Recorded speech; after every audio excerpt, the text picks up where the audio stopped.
तो रात को नींद खराब नहीं करें, तुम्हारी घंटे बजाया करते हैं, हॉस्पिटल लेके चलो, तुम्हें भी हॉस्पिटल का दर्शन करना पड़ेगा।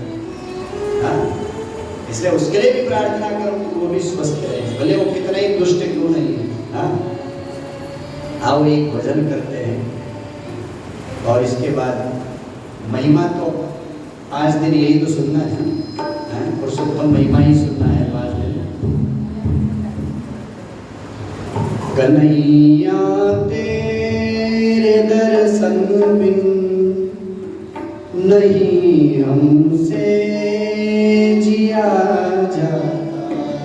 बड़ा सुंदर भाव है कवि का। भगवान से कहे, हे प्रभु तेरे दर्शन बिना अब जीना नहीं।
कन्हैया तेरे दर्शन बिन, कन्हैया तेरे दर्शन बिन नहीं हमसे जिया जाता। कन्हैया तेरे दर्शन बिन नहीं हमसे रहा। विरह का है बड़ा सागर, विरह का है बड़ा सागर नहीं हमसे तरा जाता। विरह का है बड़ा सागर नहीं हमसे तरा जाता।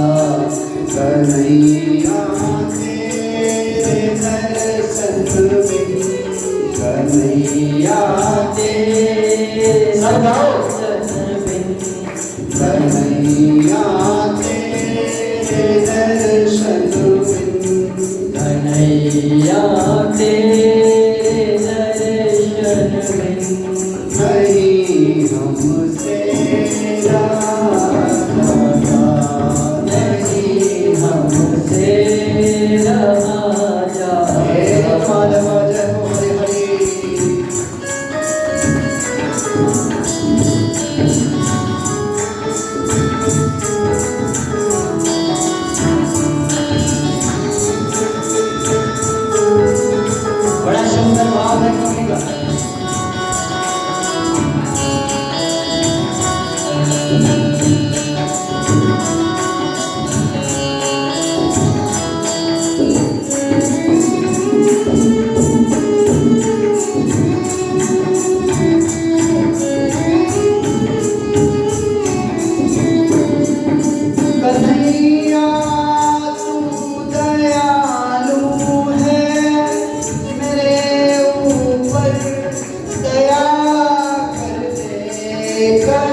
कन्हैया तू दयालु है, कन्हैया तू दयालु है, मेरे ऊपर दया कर दे, मेरे ऊपर दया कर दे।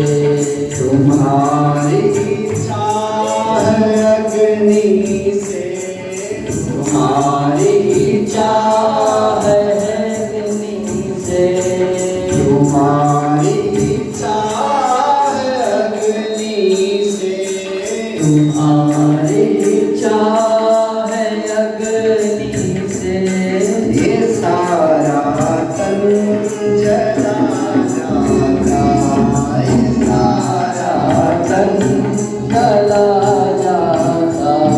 कन्हैया तेरे दर्शन बिन, कन्हैया तेरे दर्शन बिन, कन्हैया तेरे दर्शन बिन, कन्हैया तेरे दर्शन बिन, नहीं हमसे रहा जाता, नहीं हमसे रहा। हे राघवा रघुवर हरि।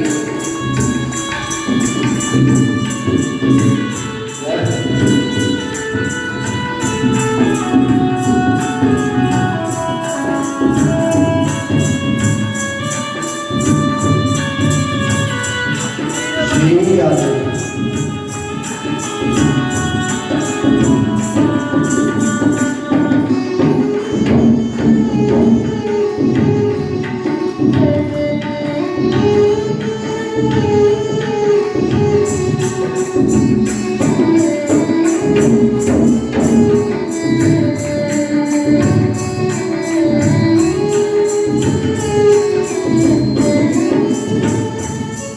तुम्हारे प्रेम ने मोहन मुझे पागल बनाया है, तुम्हारे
आई दुख कन्हैया तेरे दर्शन बिन, कन्हैया तेरे दर्शन बिन नहीं हमसे रहा जाता। नहीं हमसे रहा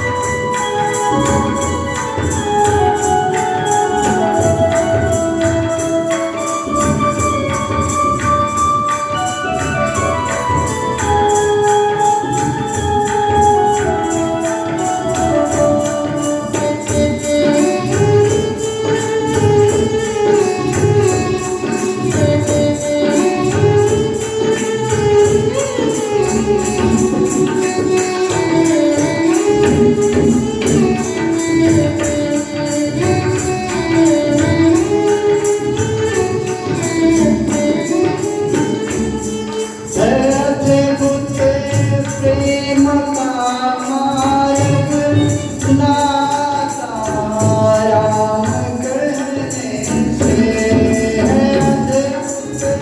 प्रेम का मार्ग नाता राम कहने में नाता है। राम कहने न मरते हमसे बनता है, ना मरते हमसे बनता है नहीं हमसे जिया जाता। नहीं हमसे जिया जाता कन्हैया तेरे दर्शन बिन, कन्हैया तेरे दर्शन बिन नहीं हमसे रहा जाता। नहीं हमसे रहा जाता विरह का है बड़ा सागर, विरह का है बड़ा सागर नहीं हमसे तरा जाता। नहीं हमसे चला जाता कन्हैया तेरे दर्शन बिन, कन्हैया तेरे दर्शन बिन नहीं हमसे रहा जाता। नहीं हमसे रहा जाता नहीं हमसे रहा जाता। नहीं हमसे रहा जाता। कृष्ण कन्हैया लाल की, पुरुषोत्तम भगवान की जय। इतना सुंदर भजन है नहीं, इस भजन को आप बड़े भाव और प्रेम से गाओगे ना, इसके आगे वेद के मंत्र भी फीके लगते। इतनी सुंदर भाव में गाया गया, इतना सुंदर भाव इस भजन के अंदर भरा है। आपका भजन ही आपका मंत्र बन जाए। आपके भाव को पुष्ट करो तो आपका भजन ही मंत्र बन जाता है। इसलिए ऋषि कहने लगे, नारायणो नरसकायुर्वाच शुभं वचः, नारदाय महाभाग तन्नो वद सविस्तरम्। शौनकादि ऋषियों ने पूछा, हे सूत जी, जब नारायण के सामने नारद जी ने ये प्रश्न किया कि पुरुषोत्तम कौन है, महिमा जब पूछी तो भगवान ने क्या कहा बताओ। श्री सूत जी बोले कि जैसे नारायण ने उनका प्रश्न सुना, नारायण जी का तो गदगद हो गए कि पुरुषोत्तम की महिमा को सुनना चाहता है। इसलिए नारद से कहा, नारद ध्यान से सुनो। एक धर्म को राजा अजात शत्रु युधिष्ठिरः, द्यूते पराजितो दुष्टिर धार्तराष्ट्रे क्षलप्रियः। सूत जी कहते हैं, जो प्रश्न तुम कर रहे हो यही प्रश्न धृतराष्ट्र के द्वारा जब पांडवों के ऊपर इतना बड़ा छल किया गया उसके पुत्र के द्वारा, तो भटकते पांडवों के पास भगवान पहुंचे थे, तब पांडवों ने जो भगवान से जो तुम पूछ रहे हो यही कुछ होता है। तो भगवान कृष्ण ने जो पांडवों को सुनाया और नारायण ने जो नारद को पुरुषोत्तम की महिमा सुनाई, हे सौनकादि ऋषियों, वही मैं तुमको सुना। यानी मैं अपनी तरफ से कुछ नहीं सुना रहा हूँ, मेरा कुछ नहीं है, ये सब पहले कहा जा चुका है, पहले पूछा जा चुका है। जो आपको अपने मन की सुनाता है, ये वाला ले जाओ इससे हो जाएगा, वो कभी नहीं होने वाला। जो शास्त्रों को आपको देता है, जो शास्त्र का मंत्र आपको देता है, वही फलदायी होता है। नहीं तो कई गुरु ऐसे जिन्होंने मनमुखी मंत्र बना के लोगों को दिए, कभी गुरु जी भी अंधा गुरु, लंगड़ा चेला, नरक में फिर इसलिए अपने आप नहीं देते कुछ भी, शास्त्रों के अंदर से निकाल के देते। बोले मैं अपना कुछ नहीं सुना रहा हूँ, जो नारायण ने सुनाया, जो पांडवों को स्वयं भगवान कृष्ण ने सुनाया, वही पुरुषोत्तम की महिमा में तुम्हें सुना रहा हूँ। उस समय की बात है जिस समय में पांडव जुए में सब कुछ हार गए। कितनी विचित्र लीला है भगवान, जहाँ साक्षात भगवान कृष्ण है, उन पांडवों के जीवन में इतनी बड़ी विपत्ति, जरा विचार करके देखो।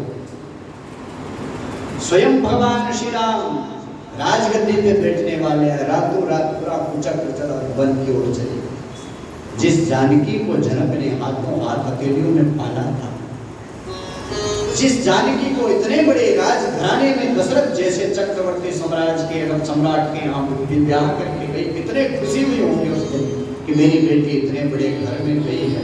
कौन जानता था कि ये बेटी किसी दिन नंगे पैर किसी जंगलों में कांटों में भटक गई। भारत की रेखाएं बदली नहीं करती, और जो पाप कर्म या शुभ कर्म किया है हमने, उसको कोई काट नहीं सकता। जन्म पत्री लेके भले 10 जगह तुम भटक जाओ साहब, भाग्य की लकीरें नहीं मिटा सकता कोई ज्योतिषी। आपके भाग्य में जो लिखा गया है उसको कौन काटेगा? जब किया तो हंसी हंसी किया, जो दुख में है तो पाप कर्म तो किया होगा। जब उसने पाप कर्म किया तो खुशी खुशी किया होगा। अब पाप कर्म का फल मिल रहा तो फिर उसको भी खुशी खुशी भोगो। अगर हम आज दुखी हैं, हमारे जीवन में कष्ट है, हम दुखी हैं, हम रोगी हैं, निर्धन हैं, तो पक्का है कि ये सब हमने इकट्ठा किया है, और इसको जब तक हम काटेंगे नहीं तब तक आज वाला मिलने वाला नहीं। 10 जगह ज्योतिषियों को भले भटक लो जन्म पत्री लेकर के, भाग्य को कोई नहीं मिटा सकता। जो आपने इकट्ठा किया उसको भाई बैंक में, जो बैंक वाला किसी दूसरे को दे के जाएगा। हाँ भले गुमनाम मर जाओगे तो किसी दूसरे के पास ले जाएगा, पहले भी वो भी खोजेगा कि फला आदमी कहाँ चला गया। इसलिए साहब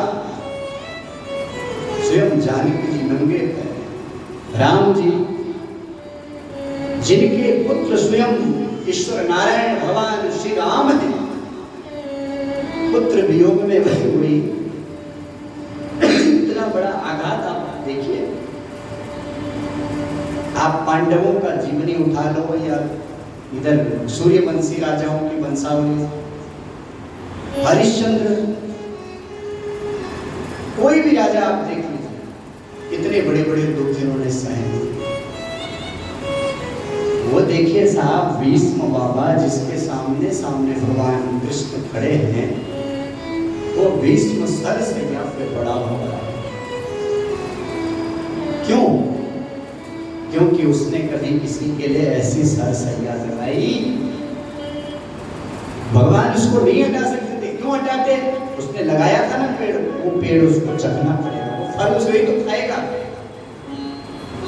इसलिए साहब आप चाहते हो कि मेरे भाग्य में जो गलत लिखा गया है वो मिट जाए, तो जो ज्योतिषियों के पास भटक के उसका फल नहीं मिलेगा। केवल और केवल भगवान की आराधना करते जाओ, जो मंत्र दिए गए इनका जप करते जाओ। एक दिन भगवान कृपा करें तुम्हारे उस अपराध को कभी माफ कर दे तो जल्दी से मिट जाए, नहीं तो बिना भोगे प्रारब्ध कभी खत्म नहीं होता, इसको भोगना ही पड़ता है। सबको भोगना पड़ा। पांडवों को देखो, जिनके भगवान कृष्ण आगे पीछे दौड़ते थे, 14 वर्ष तक वन वन भटकते रहे। बृहन्नला बन करके जो अर्जुन, जिसके बाण धनुष को देख करके पूरी धरती के वीर थर्राते थे, पिछड़ा बन करके किसी के याद कैसे जीवन जिया होगा। वो द्रौपदी जो 5 पतियों से इतने प्रेम जिसको दिया गया था, उस जंगल के अंदर कैसी स्थिति में इतने हिंसक पशुओं के बीच में रही होगी। अपने दुख कुछ भी नहीं है साहब, अगर हम देखें अपने दुख तो छोटी सी बातों में हम रोने लगते हैं, उनके दुख नहीं। आज द्रौपदी को भरी सभा में नग्न किया जा रहा है। दुस्साहसेन दुष्टेन कचेस्व वादाय कर्षिता आकृष्टा निज वस्त्राणि वाशांसि श्री कृष्णेन सुरक्षिता। पांडव जुए में हार गए, पत्नी तक सामने भीष्म बाबा खड़ा है। बाबा आपकी कुल वधू, आप एक वचन बोल दोगे धृतराष्ट्र को, तो तुरंत कहेगा कि ये मान जाएगी, मेरी इज्जत बच जाएगी। बाबा आपके हाथ अगर एक वचन आप बोलो, भीष्म ने सिर नीचे करके दृष्टि हटा दी। क्यों? क्योंकि कहीं न कहीं द्रौपदी के इस स्थिति के कारण द्रौपदी ही है, कोई दूसरा नहीं। आज जो सभा में वस्त्र खींचे जा रहे हैं, इसका अपराध भी इसी का है। ओम न खाओ सुख दुख कर दाता, निज कृत कर्म भोग सौरा। कोई किसी को सुख भी नहीं दे सकता है, कोई किसी को दुख भी नहीं दे सकता है। हम सुखी हैं तो हमारे कर्मों से हैं, और हम दुखी हैं तो हमारे कर्मों से हैं।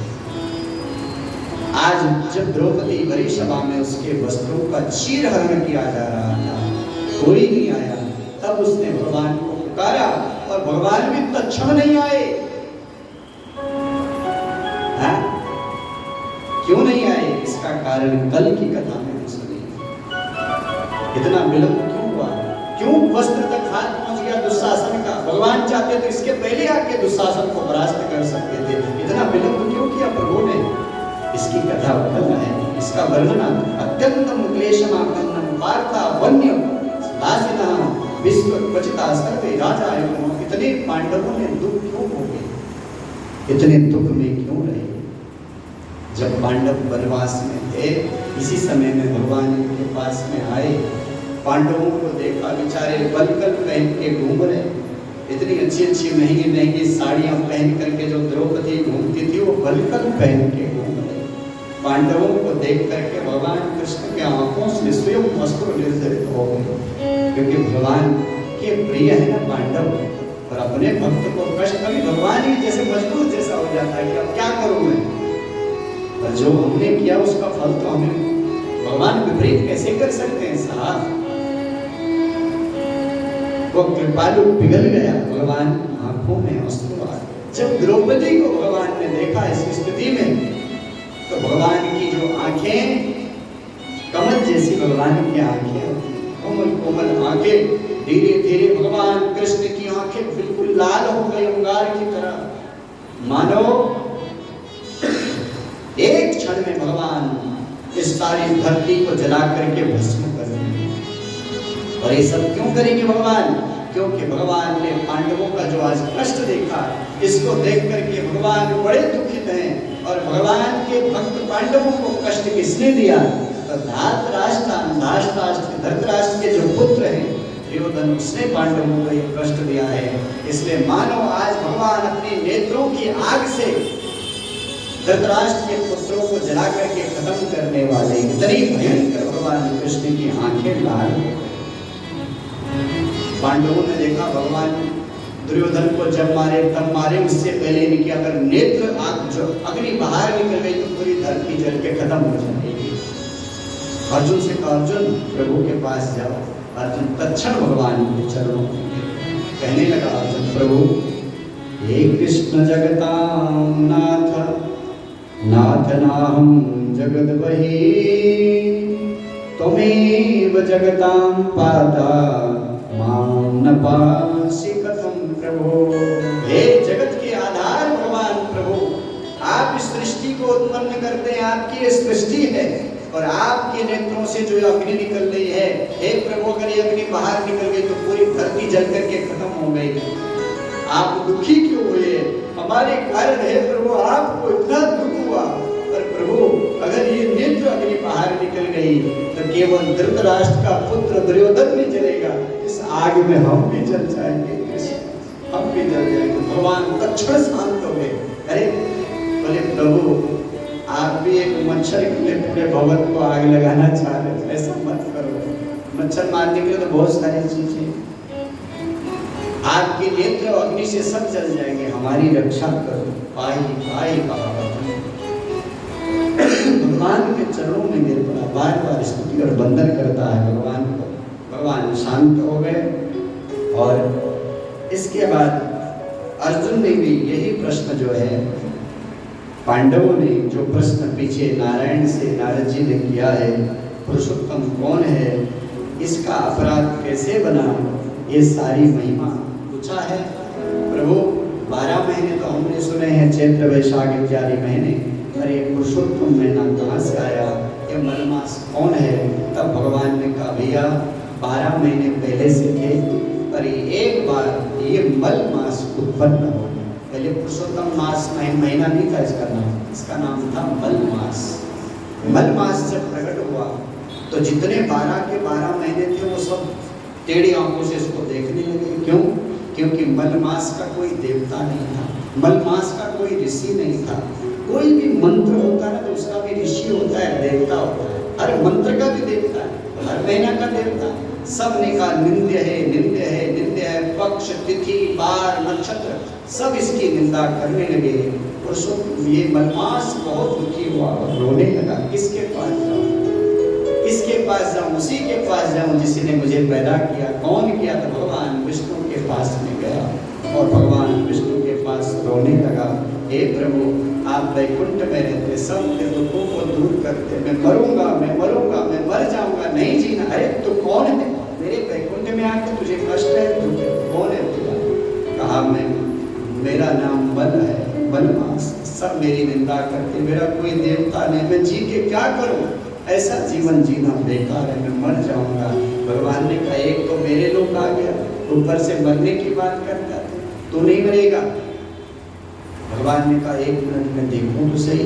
देखा तो वास्तव में ये मलमास है और कहा भैया तेरे दुख है तो बड़ी बात, मुझे लगता मेरे से भी कुछ नहीं हो पाएगा। इतने कहा तो अब तो जोर जोर से मलमास रोने लगा और कहने लगा प्रभु हमने तो सुना कि आपने उस कारागार के अंदर देवकी की रक्षा की थी, हमने तो सुना है प्रभु दावाग्नि से सारी गैया जल जाती, आप उस अग्नि को पी गए।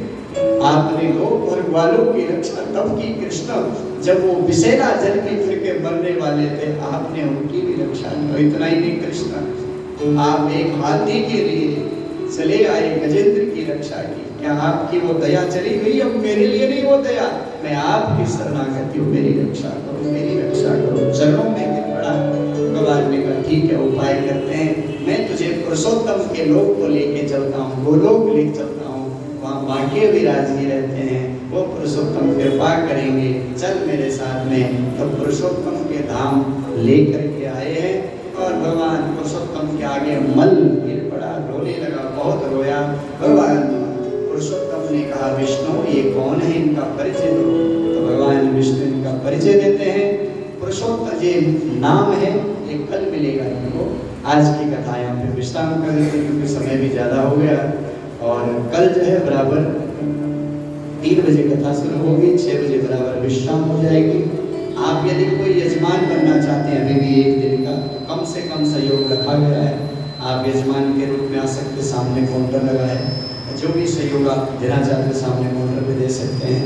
आप सभी सहयोगी पुराने लोग हमारे, हमारे गौड़ जी देखो उतने दूर से आए, आप भैया हमारे मणिभाई पटेल और ये भाटिया जी और आप सभी हमारे श्रोतागण, यादव जी के परिवार, पुराने सहयोगी हमारे अग्रवाल जी का हर कार्यक्रम में सहयोग, हमारे तिवारी परिवार, आप मेरी बहनें, आप सब पुरानी सहयोगी। मैं निवेदन भी करूंगा क्योंकि जगह अच्छी है, यहाँ पे कोई दिक्कत नहीं, बारिश भी भगवान ने आज काफ़ी कृपा की, इतनी बारिशें हो रही थी, मौसम भी थोड़ा ठीक कर दिया भगवान ने। इसलिए सबको मैसेज जरूर, जो आपके पास मैसेज आया हो हमारा, उसको सब लोगों को भेजो ताकि अधिक से अधिक लोग इस पुरुषोत्तम की महिमा को जाने और इसकी महिमा को सुन के उनका भी कल्याण हो और हमको उनको सूचना दे के हमारा भी कल्याण होगा। इस यज्ञ के मुख्य यजमान के रूप में हमारे अग्रवाल जी, कृष्ण कुमार अग्रवाल और मंजू अग्रवाल जी इसके मुख्य यजमान हैं और बाकी कल के यजमान तिवारी परिवार है। कल आपको भी समय पे 2 बजे से पूजन शुरू होता है, 2 से 3 में पूजन और 3 बजे बराबर कथा शुरू होगी। कथा विश्राम हो रही है।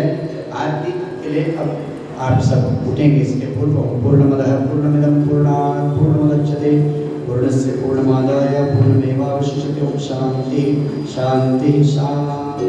बोलो यज्ञनारायण भगवान की, पुरुषोत्तम भगवान की नमः। पार्वती पते हर हर। आज का जो प्रसाद है ये सुंदरकांड महिला जो हमारी बहनें हैं उनकी तरफ से आज का जो प्रसाद है उनकी तरफ से। बाकी अगर कोई सहयोग चाहेगा तो उसको भी कर सकते हैं। बोलो यज्ञ नारायण भगवान की जय। बोलो